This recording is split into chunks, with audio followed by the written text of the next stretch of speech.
Autobiography. As of today, I am like a few days behind because I don't know. I just I just gotta give it to the universe and try my best. I'm like because I do write the description, so I'm like I film them every day, but it's probably gonna take a few days to get them all posted. Also because I'm trying to film my sets again and then like clip those. So it's been busy, but right now we're like at the rainbow hour, which is so pretty. So I'm getting ready earlier because I have shit to do. I forgot I'm seeing now to write out my list of shows coming up on a sticky note. That's okay. I don't really have time to do that anyway for today because I am trying to make Tupi's writing group. Yeah, get creative.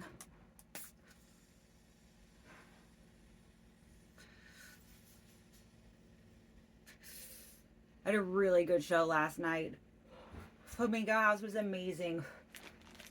Oh, I want to go back. And I had a hot cocktail. I had a hot buttered rum, and it tasted like the butterscotch candies from inside of the books, the Lifesaver books. So, like, incredible.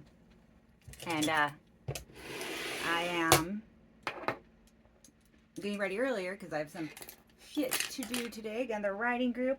And I'm meeting with Kate. Oh, that is one, so I don't have to have that on the sticky note. I will tell you guys right now.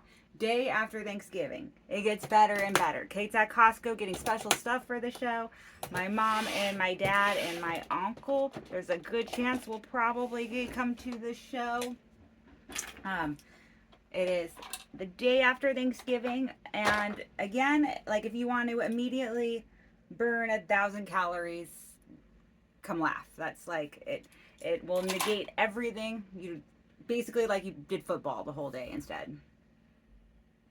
So yeah, 11:29. Goodies from Costco.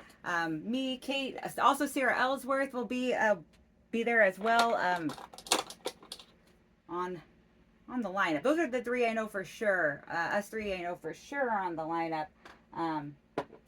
But really, you almost don't need more. That's a pretty fucking hot lineup. Yeah. So I'm doing the writing group, meeting with Kate to go over details for the 11:29 show. And then I am hanging out with a friend who's attractive. So that is lots of bonus for me. Come on up. Come on up, Amy.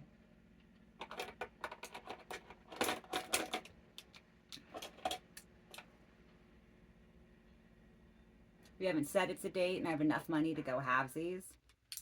I never know when it like at what point hanging out with a friend that you're attracted to becomes a date, but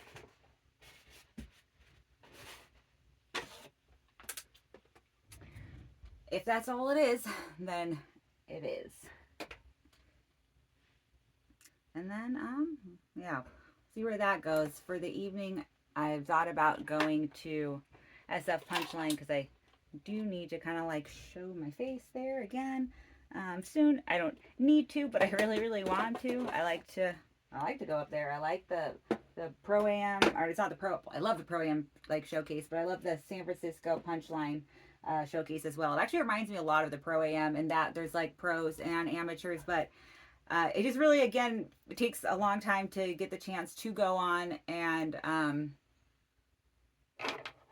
when people do get the chance, they always, it seems like, have like amazing sets, and it's really cool to be there for, or it's cool to have been there to see some of the people I've known go up for their first time, and I look forward to the day that I go up for the first time, because I am just going to blow it out of the water every day, getting better and better. It's like a fun audience. San Francisco Punchline. I did get to do the one joke thing when they do the, like, you bring, and I guess it's like you do a street joke or some kind of like a pun or a dad joke, and everyone gets to go up real quick. I did have that.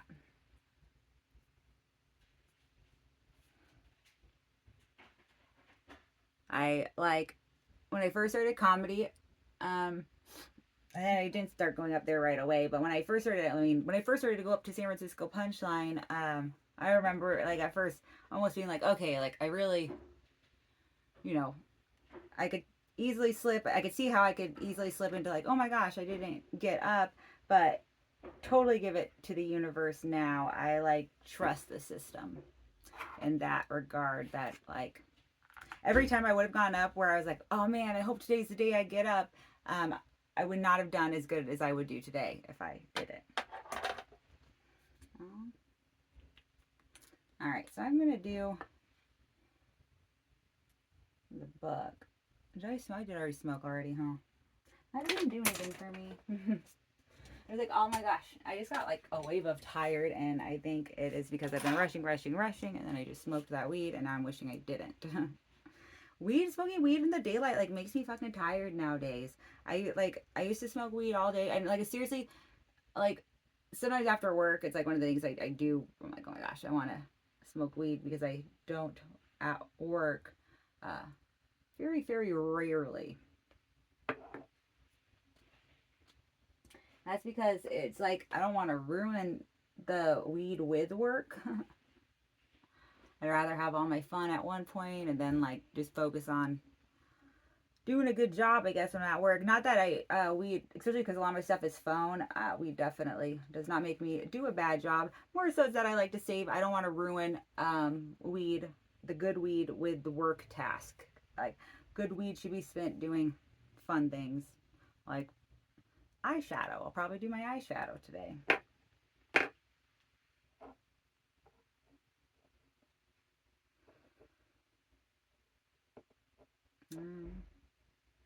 All right. Now look at that book in a moment here. I just don't have a free hand. I always think I should like do my makeup at this hour because I think I look better in this lighting. I mean, everyone looks better in this lighting. It's a rainbow. Everyone looks better in rainbow lighting.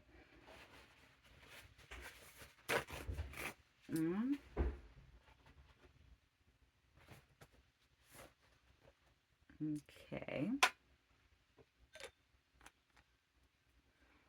Okay, let's see. We were on a new page. At random. Is that the next page? Yeah, at random. So some random shit about me. Here we go. What do you like to do on your birthday? I like to be celebrated. I do. I've had some really killer 30 birthdays, being in my 30s. Let's see, on my 30th birthday, my best friends came over. I think my brother and my sister-in-law were already together.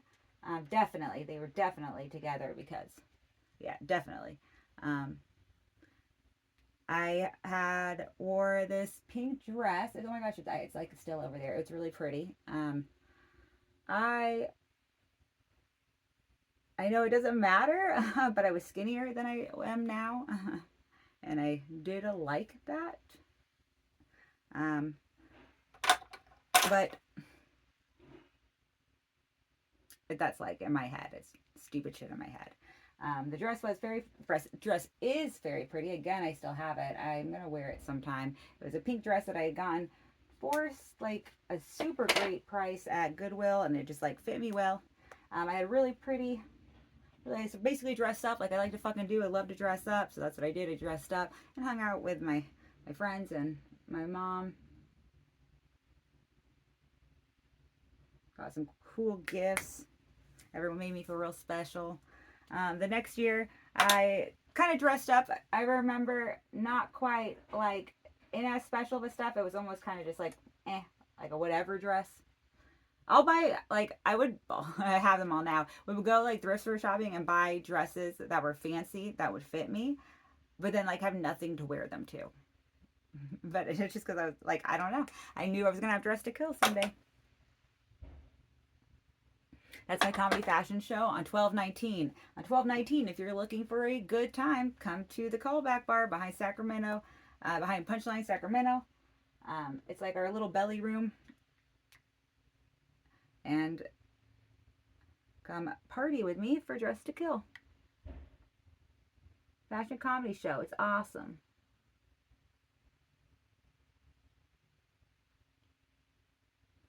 Let's see. So that was my 31st birthday. I wore a black dress. That was the year I started comedy though. So like that like I had already started comedy by my 31st birthday.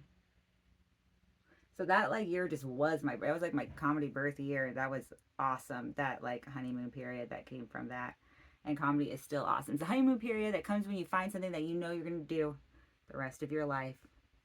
That you love so much you want to spend the rest of your life doing it.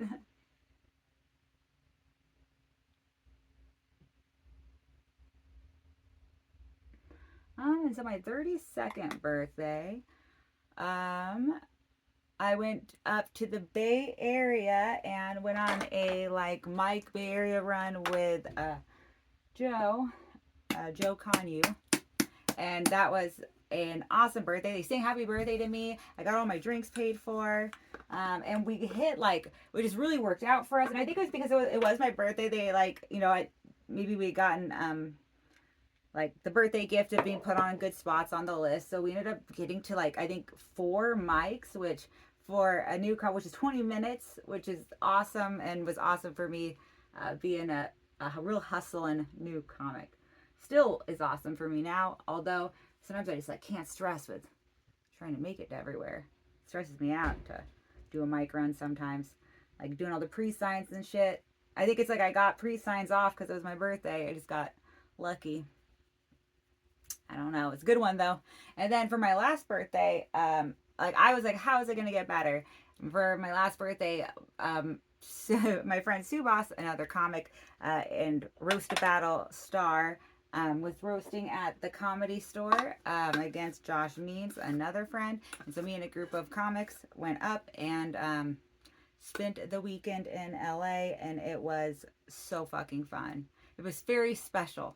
I got a call back at the Laugh Factory. That was like a really, like a happy birthday to fucking me. How awesome. They, totally big beam energy the whole time. Birthday big beam energy, Sacramento, hell yeah. So I just like all of that. I have no idea how 34, my last one was my Jesus era, get turned, but I know it's gonna get better. But I have no idea what my 34 birthday will be. Although every day is special. I think every day is a little bit of like my birthday. Every day a little bit of like my birthday. I'm trying to find a little bit of my birthday in every day. I'm always in a better mood when the sun is out. I swear, like, you guys have been getting a lot of depressed nighttime, Amy. I definitely am tied in with the sun. I just fucking love the sun. I just love heat, and I love the bright. I love rainbows, and I love this time of the day when it makes rainbows all over the fucking room, all over the room. See them like behind me. They're pretty. And you are pretty too if you are watching, listening to this. Do you have a famous relative? No, I'm going to be the famous relative. I am. I'm going to be the famous aunt. The famous crazy aunt. I'm going to be the famous daughter. I'll be the first in my family to be famous.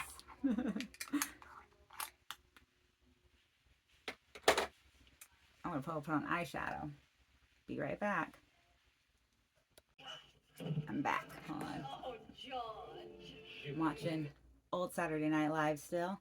Still on a Gilda Radner fix. Jane Curtin. Lorraine Newman. I like the funny sketch ladies. They could have like, well, the guys are really funny too. You got Jim Belushi and everything. Alright. So I'm going to try and, I got to kind of hurry. I'm already a little bit late, and it is in not a way I am happy about because it is late to things that matter. Do plain white walls freak you out? They don't freak me out, but I definitely like to put shit on them. As you guys can see, I got the whole rainbow wall. And to put up pictures and stuff. Do you ever pretend to be sick so you don't have to go to school? Well, I am not in school anymore, so no. I never fake sick for school.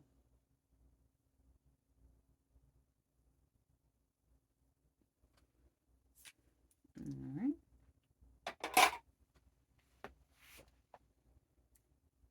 Do you cuss freely outside of a mixed company? Um, well, this is verbal autobiography, but I really like to be able to say whatever I want and wear whatever I want, and I really trust myself to be respectful enough with both. Although we all make mistakes.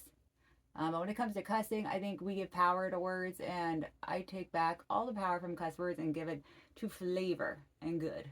So I do like to flavor my words, and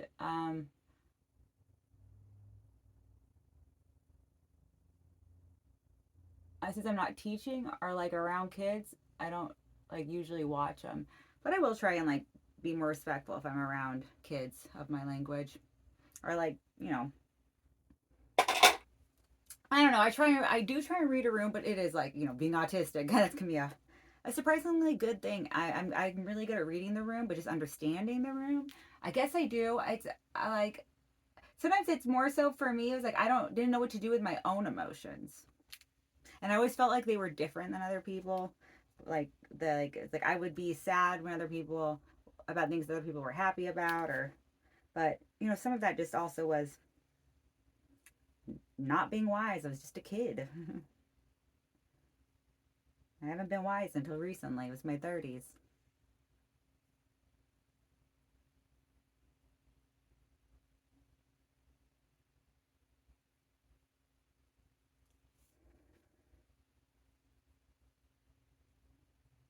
Um,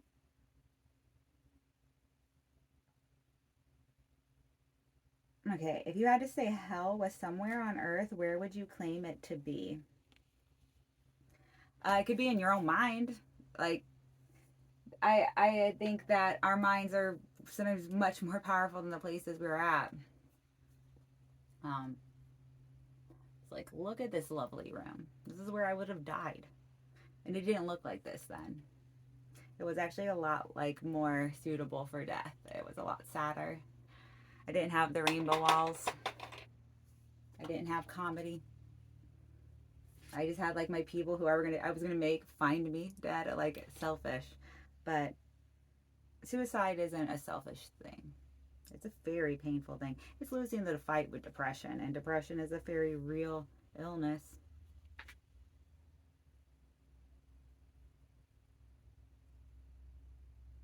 The name of the best cook you know. Um, Either mom or dad. My mom and dad both are good cooks, and they have different specialties.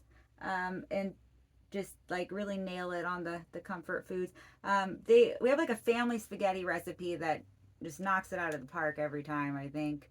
Um, my mom makes the fucking killer meatloaf. My dad makes tuna casserole that is like you would if like no one ever orders tuna casserole in a restaurant, so they don't even serve it at a restaurant. But if like this tuna casserole was in a restaurant, it would be good. He like yeah, they both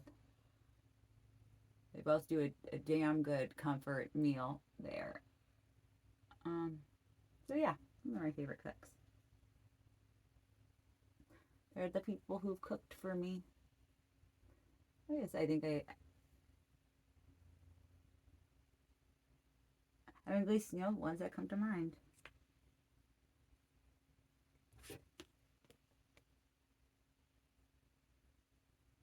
Have you completed your income taxes by yourself? If by yourself is like with TurboTax, then yes, I have definitely TurboTaxed.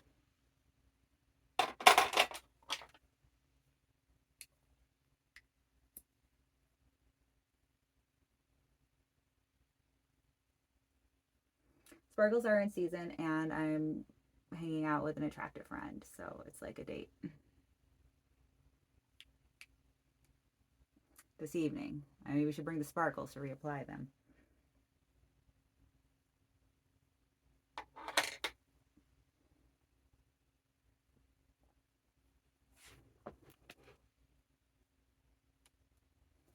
Have you completed? Wait, oh yeah. Do you believe aliens have anything to do with the creation of Stonehenge? I'm going to use this time to be like, I really don't give a fuck, and then just relay something that I find personally hilarious. A word that I've like used for myself is I'll say I stone hedged myself, which is when I order something like online and it's way off size because I'm really bad at like dimensions and size. I'm like an algorithm and algebra girl, not like a measuring shit girl. Um, yeah.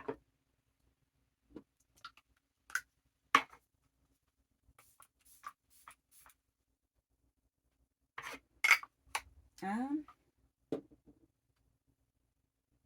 So the movie, this is Spinal Tap, which is actually what my patch jacket's theme is Spinal Tap. If oh my gosh, so cool if anyone's ever noticed this. I have a Stonehenge patch on the This is Spinal Tap jacket that it's a jacket that I just themed the patches to Spinal Tap because I really love that movie and This is Spinal Tap or the mockumentary.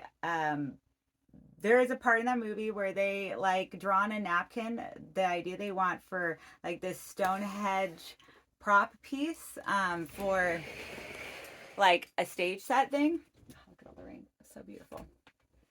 And they, because of like it being drawn on the napkin or whatever, it like ends up being like really tiny. So they get it's really tiny and not like an actual big Stonehenge. And so they just take turns while they're playing, like just going up and putting like one foot on it at a time or and I think that's a really funny scene. And then I think it's a funny concept because it is something that I do a lot, which is misorder things that are the wrong size. So I end up stone hedging myself.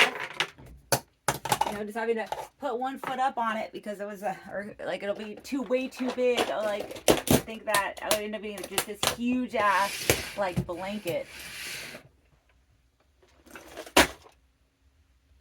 Weed bag. This is my weed bag, but this is my weed pen. I have to make sure the weed pen goes in the weed bag.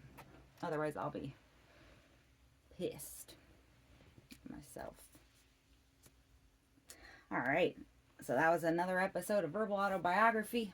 It's like super behind in posting these, I know, but oh boy, they're going to be fun when I do. Thank you for accepting the amount of this that I can do. Thank you for living. Thank you for loving. And stay fucking creative, cunts.